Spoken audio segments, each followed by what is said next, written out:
It's time for First Minister's questions, and this week it gets a little heated when the big issue at play is immigration.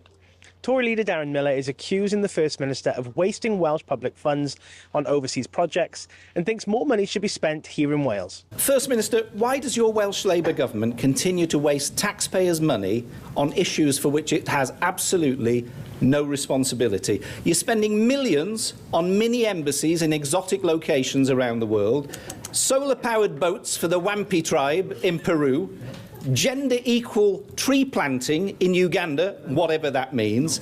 How on earth can you bleat on about being underfunded from Westminster and not getting enough funding from Westminster when you're wasting millions overseas that could and should be spent on people in Wales? Under the years of austerity, under the Tories, we faced a situation where we had to make up for the lack of funding, the lack of action coming from the UK government for areas for which they had responsibility. Reform is, of course, the big talking point in politics at the moment, and their hardline stance on immigration has caused division between supporters and opponents, and has caused division in the Senate. Tory leader Darren Millar says that the Welsh Government's nation of sanctuary plans should be scrapped, saying it's wasting money that should be spent on Welsh citizens.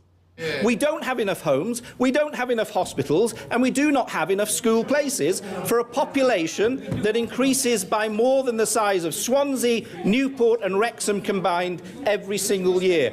And let's be clear, money spent on benefits, money spent on housing and money spent on healthcare, including for illegal immigrants, is money that we cannot spend on Welsh citizens. Now, the Welsh Conservatives are absolutely clear. The nation of sanctuary plan should be scrapped, and it should be scrapped immediately.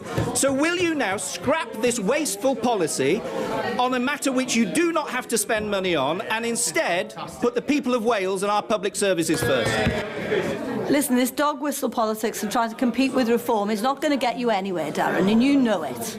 You know it. And let me tell you, you were in the front line of people telling us we had to hold out our hands and help the people of Ukraine. You were the first person there. That's where the nation of sanctuary money is going.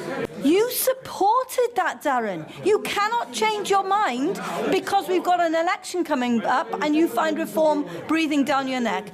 You don't really believe this stuff, Darren. You don't really believe this stuff. The important thing for us to understand is that dividing our communities is not going to help any of us.